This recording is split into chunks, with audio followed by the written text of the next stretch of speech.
김치에 대한 세계의 관심은 이미 수년 전부터 시작됐다. 세계적인 건강 전문 매체 헬스는 김치를 세계 5대 슈퍼푸드로 선정한 바 있다.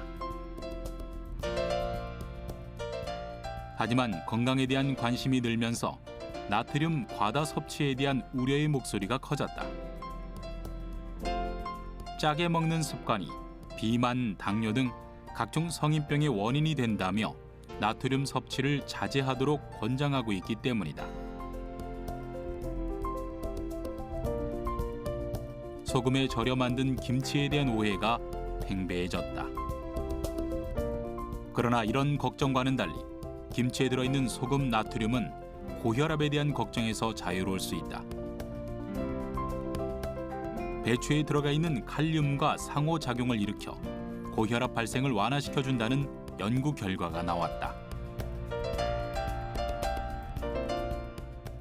저희들이 수행한 연구 결과에 따르면 동일한 그 소금을 섭취시켰을 때 하고 그다음에 그 동일한 양의 소금을 김치의 형태로 그 연민감성 동물에게 섭취시켰을 때 소금만 섭취한 쥐에 비해서 동일한 양의 소금을 김치의 형태로 섭취시킨 동물에서 고혈압 증가와 그 단백뇨 증가 현상이 완화되는 것을 관찰하였습니다. 세 그룹의 쥐에게 염도가 다른 소금과 발효가 된 고염도 김치를 사료로 만들어 각각 8주간 먹였을 때 발효된 김치를 사료로 먹은 쥐 그룹의 단백뇨가 실험 4주째부터 낮아지기 시작했다. 고혈압을 일으키는 단백뇨가 줄어든 것이다. 적당히 발효가 잘 된 김치를 먹었을 때 신장 기능이 오히려 더 좋아진다는 의미이다.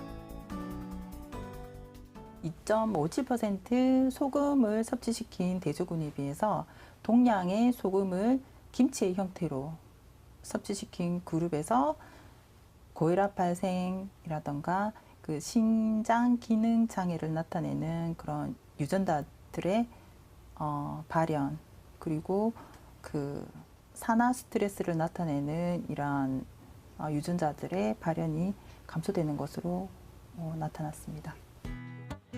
영양과 저장법에서 탁월한 효과를 발휘한 김치 발효. 선조들에게 김치 발효는 음식의 맛을 향상시키는 그 이상이다. 건강까지 생각한 과학적인 음식이 바로 김치인 것이다. 유레카!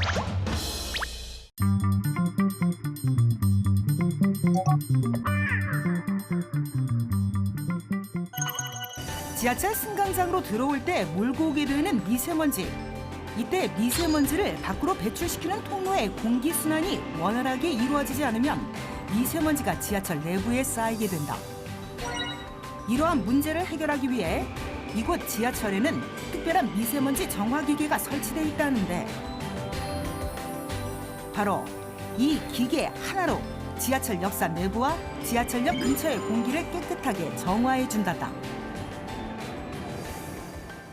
열차가 들어올 때 풍향과 관계없이 미세먼지를 집진할 수 있도록 그런 이제 양방향 집진기를 개발하게 된 것입니다.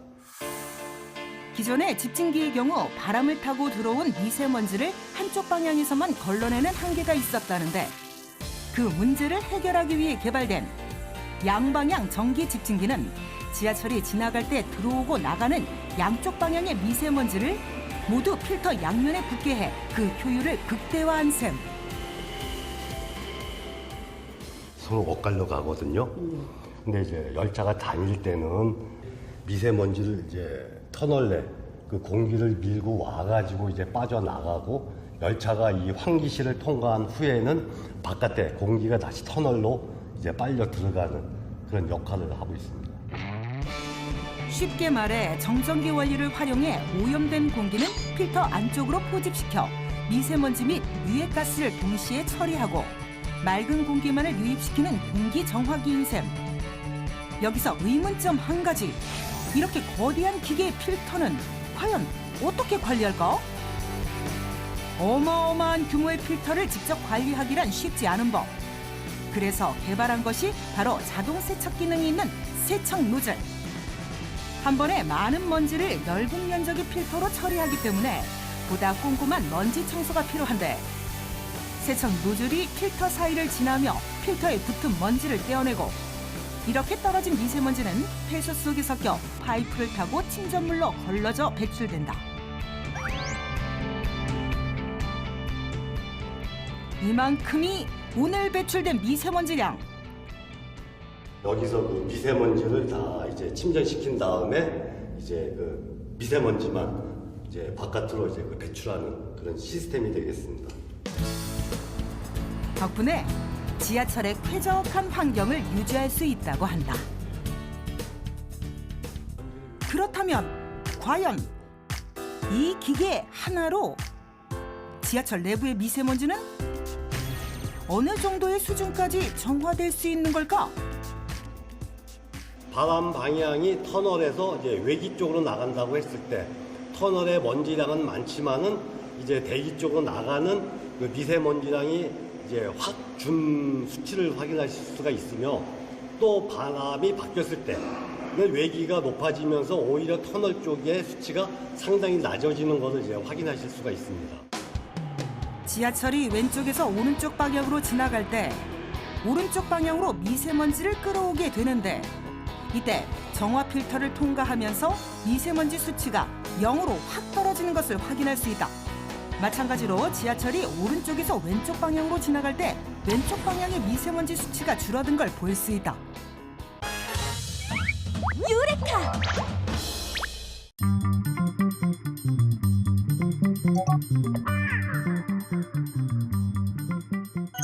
꿀벌은 어떤 독을 가지고 있나요?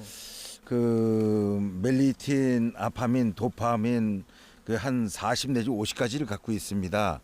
그 중에 이제 멜리틴이 약 한 50% 이상을 차지하고 있고요. 그 주로 이제 멜리틴을 의약품에 활용을 하고 있습니다. 이제 한 4, 50가지 되는데, 이것을 이제 분리 정제를 해가지고 붓게 하고 있는, 가렵고 붓게 하고 있는 히스타민 성분을 빼내고 질환에 맞는 성분을 리브랜딩해서 의약품을 만듭니다. 벌은 곤충 가운데 가장 큰 무리를 지닌 개체로서 전 세계에 10만 종 이상이 분포하는 것으로 알려져 있습니다. 우리가 잘 알다시피 벌의 종류를 크게 나누자면 꿀벌 대 말벌로 분류할 수 있는데요. 대부분의 말벌은 꿀벌보다 독성이 70배에 달하고 덩치가 클수록 강한 독을 지니고 있으며, 그중에서 가장 위험하다는 장수 말벌은 한 번에 0.3mg의 독을 얻을 수 있는 꿀벌보다 50배나 많고 그 독성도 550배에 이른다고 하죠. 그렇다면 이렇게 많은 양을 가지고 있는 말벌의 독을 사용하면 되지, 왜 굳이 소량의 꿀벌의 독만 사용하는 거냐고요? 바로 두 벌이 가지고 있는 독의 성분이 다르기 때문인데요. 앞서 설명을 들었듯이 우리가 봉독에서 얻는 주요 물질이 멜리틴이라는 단백질 성분인데, 말벌의 독은 이 성분 구조가 다르고 독성도 매우 강해 항균 물질로서는 적절치 않기 때문이죠. 유레카!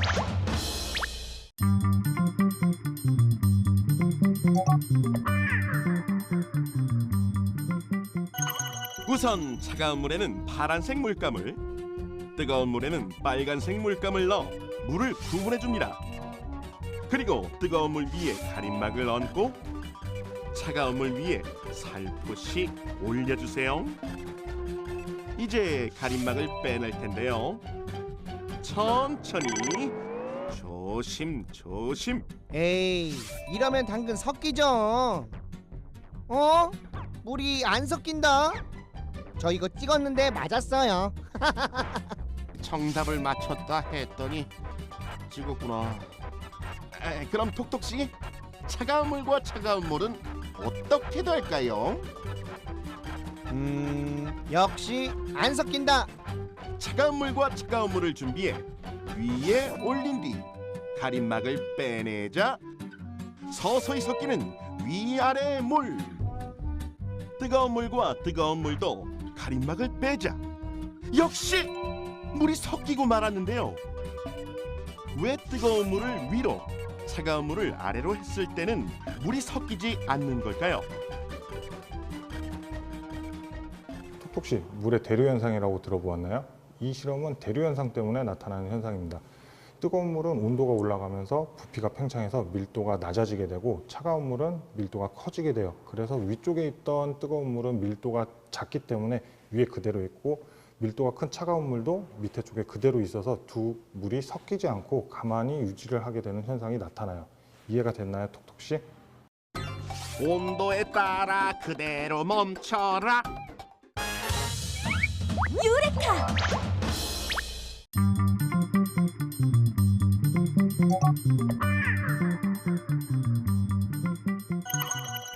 무대 메이크업을 자주 하며 손상이 많았다는 트로트 가수 로미의 헤어. 관리하는 특별한 비법이 있다는데, 엄마, 이건 원두 찌꺼기? 이걸로 저 헤어 관리할 거예요. 아니, 원두 찌꺼기로 관리를 대체 뭘 한다는 걸까?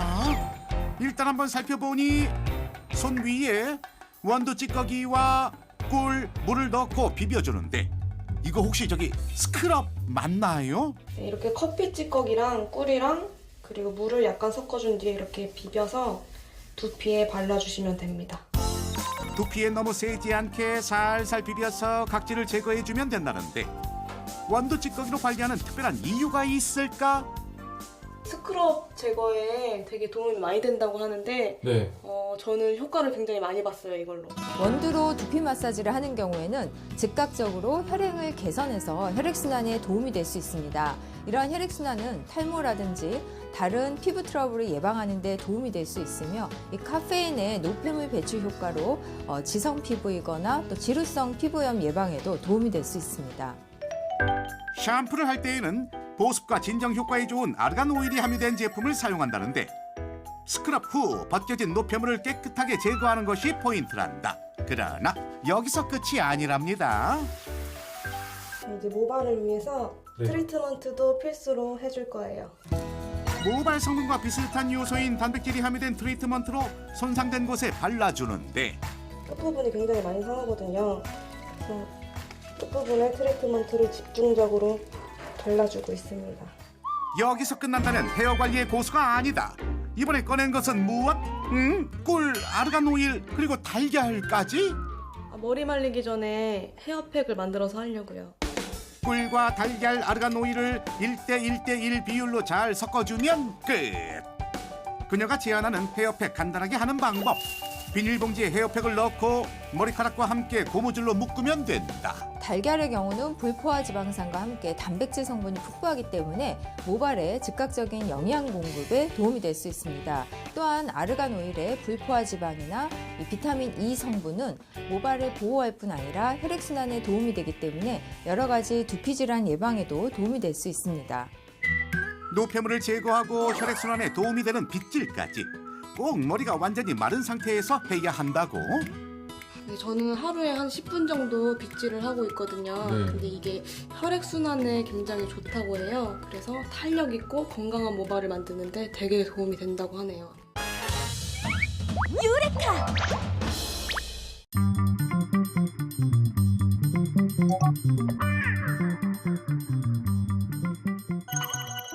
우선 가장 우수하다는 담양의 왕대를 엄선한다. 지름 7cm 이상의 굵은 대나무를 마디마디 자르고 그 안에 천일염을 채울 수 있게 준비한다.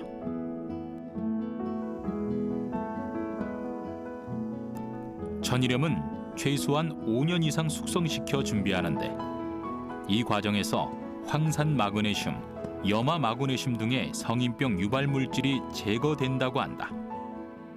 오래 숙성할수록 중금속 검출량이 감소한다는 연구 결과도 있다. 이렇게 숙성된 천일염을 잘게 분쇄하여 준비하고 대나무 통 속에 잘 다져 넣는다.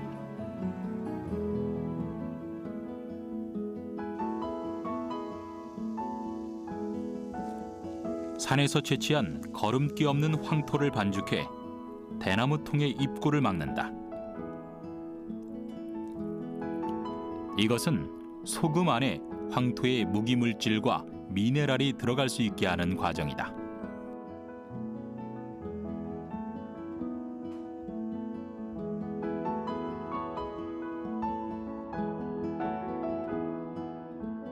황토 가마 내부에는 역시 황토로 만들어진 토관이 있다.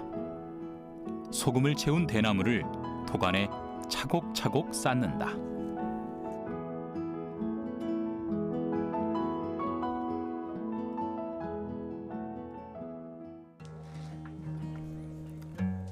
장작은 소나무를 사용한다.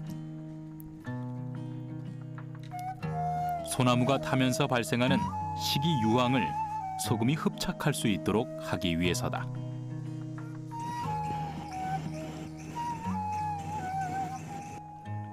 약 너댓 시간 불을 떼면 불길이 토관을 달구고 그 열에 의해 대나무가 타면서 소금이 소성된다. 어떤 과정에서도 금속 물질은 사용되지 않기 때문에 고열을 가해도 유해 물질에 대한 우려가 없다. 약 10시간 가열하면 가마 내부의 온도는 850도씨를 넘는데 이 상태를 1시간 이상 유지시킨다.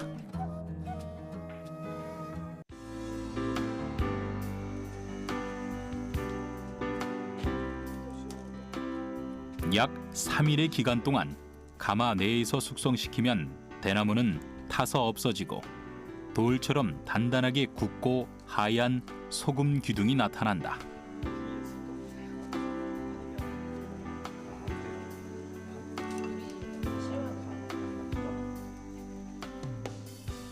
이것을 꺼내서 주변에 남아있는 이물질을 제거한다. 방금 꺼냈는데요. 죽염 상태가 아주 좋습니다. 지금 꺼낸 죽염은 1차 소성한 죽염으로서 아주 고온으로 구워졌을 때 이런 새소리가 나는 특징을 가지고 있습니다. 그리고 1차 염일 때는 이런 백색도가 뛰어난 이런 죽염이 좋은 죽염이라고 하겠습니다. 중력이 흡수되어 단단하게 굳은 소금 기둥을 분쇄하면 비로소 죽염이 된다. 필요에 따라 작은 알갱이로 쓰기도 하고 고운 가루로 사용하기도 한다. 죽염에 따라 위의 과정을 수차례 반복하기도 하는데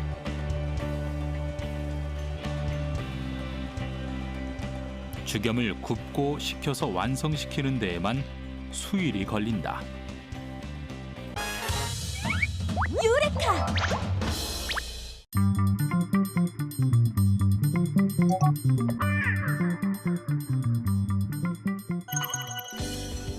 생활의 편리함이 결국 생각의 부재를 가져오고 언제부턴간 이 작은 스마트폰이 없으면 일상생활이 불편하고 힘들어지는 지경에까지 이르렀는데요. 오프라인의 활동을 기기가 대신하며 운동량은 점점 줄어들고 이렇게 습관적으로 고개를 푹 숙이고 앉아 장시간 스마트폰에 몰입하게 되면 어느새 몸까지 실제 병들게 된다고 합니다. 몸을 편하게 하기 위해 쓴 스마트폰이 오히려 몸을 망가뜨리기 시작한 거죠. 디지털 기기를 사용할 때 보통은 이제 구부정한 자세로 같은 자세로 장시간 사용하게 됩니다. 이럴 경우에는 이제 척추의 특정 부위에 우리 신체의 압력이 집중이 됨으로 인해서 그로 인해서 여러 가지 근육 통증이라든지 경추통, 목의 통증이죠. 이것이 지속이 되게 되면은 척추가 앞뒤로 구부정하게 변성이 되는 거북목 증후군이라고 하는 그런 척추 변성이나 디스크의 팽륨 같은 디스크 질환을 유발할 수도 있겠습니다. 결국 불안정한 자세가 머리가 구부정하게 앞으로 나온 거북이의 모습처럼 목을 변형시킨다는 것인데요. 조기 치료를 하지 않으면 목 디스크 질환으로까지 발전할 수 있으므로 일상 속의 자세 교정이 중요합니다. 어느새 몸이 변형될 만큼 스마트폰에 길들여진 사람들. 길을 걸으면서도 스마트폰에서 눈을 떼지 못하는데요. 이런 사람들의 모습이 마치 좀비와 같다고 해 스몬비라는 신조어까지 생겨났습니다. 하지만 문제는 주위를 잘 살피지 않는 스몬비들이 안전사고의 위험에 쉽게 노출된다는 것인데요. 에스컬레이터 타고 내려가다가 핸드폰 보고 내려가다가 미처 앞에 있는 사람 못 보고서 그 사람 한번 이렇게 채워가지고 둘이 같이 한번 이렇게 부를 뻔도 했던 그런 일도 있고. 지도 이제 보면은 그 버스 시간이 뜨잖아요. 그거 이제 촉박해가지고 그거 보면서 이렇게 가다가 좀 약간 이제 이제 오른쪽으로 이제 오는 차에 치일 뻔한 적 있긴 한데 약간 위험한 것 같아요. 약간 시간 이런 게 쫓기다 보니까. 실제 국내 스마트폰 관련 차량 사고는 2011년 624건에서 4년 만에 2배 이상 증가. 그 문제의 심각성이 날로 커지고 있습니다. 스몬비들의 보행 인지 능력은 평소의 절반 이하로 떨어지기 때문에 여기저기 부딪히고 넘어지는 일은 다반사. 유레카!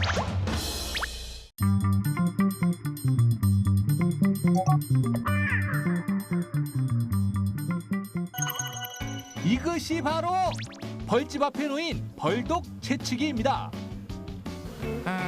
느낌이 이상한데. 침입자가 나타났다. 독을 받아라. 야, 뿜뿜 뿜뿜. 전류선을 침입자로 생각하고 독으로 공격하는 꿀벌들. 이것이 바로 벌을 죽이지 않고 벌독만 채취할 수 있는 방법인데요. 꿀벌이 침을 쏘고 나면 죽는다 라는 얘기는 이처럼 벌침 끝이 갈고리 모양으로 생겼기 때문에 사람의 피부나 어떤 물질에 침이 박히면 침만 뺄 수 없고 독주머니와 연결된 장기들까지 함께 빠지면서 죽게 되는 것입니다. 하지만 이처럼 유리판에 독액만 쏘면 벌은 죽지 않고 독액도 다시 생성될 수 있죠.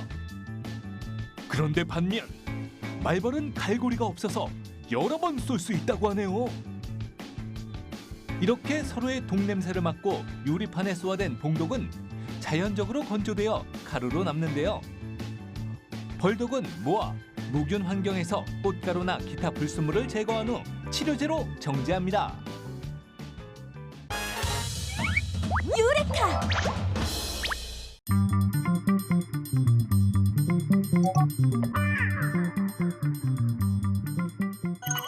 우리가 흔히 스카치 테이프라고 부르는 이 물건의 정식 명칭은 셀로판 테이프. 스카치 테이프는 미국의 사무용품 회사에서 만든 상품명이고요. 이것이 테이프의 대명사처럼 불리며 익숙한 이름으로 자리 잡게 되었는데요. 지금부터 이 셀로판 테이프가 탄생하게 된 흥미로운 이야기를 따라가 보겠습니다. 미국의 한 대학교를 중퇴한 청년 리처드 드류는 당시 광물을 취급하는 채광 제조사에 기술자로 지원하게 됩니다. 1920년대에는 투톤 컬러의 자동차가 유행했던 터라 자동차 공장에서 페인트를 벗겨내는 용으로 사용하던 사포 판매 업무를 맡게 되는데요. 리처드 드류는 어느 날 한 자동차 공장에서 운명처럼 발명의 아이디어와 마주하게 됩니다. 차에 두 가지 색상을 도장하려면 먼저 한 가지 색을 칠하는 동안 다른 부분은 종이로 가려야 했고 종이 틈으로 페인트가 스며들지 않도록 공장에서 직접 만든 풀이나 반창고 등으로 단단히 고정시키는 방식으로 이루어졌는데 문제는 이들의 접착력이 너무 강해 붙인 종이를 떼어내면서 페인트까지 함께 벗겨지는 일이 빈번하게 일어났던 겁니다. 테이프를 떼도 페인트가 안 벗겨지면 좋을 텐데. 그래, 바로 그거야. 셀로폰에 풀을 발라 테이프를 만들면 어떨까? 리처드 드류는 불편함을 호소하는 사람들을 위해 접착력이 덜한 테이프 만들기에 돌입하게 되는데요. 하지만 셀로판에 풀을 바른 후 돌돌 말아 올리면 풀이 셀로판 뒷면에 달라붙는 문제가 발생했고 이를 해결하기 위해 셀로판 뒷면에 접착제와 친화성이 없는 물질을 발라 감은 테이프가 쉽게 떨어지도록 문제를 해결하게 됩니다. 유레카!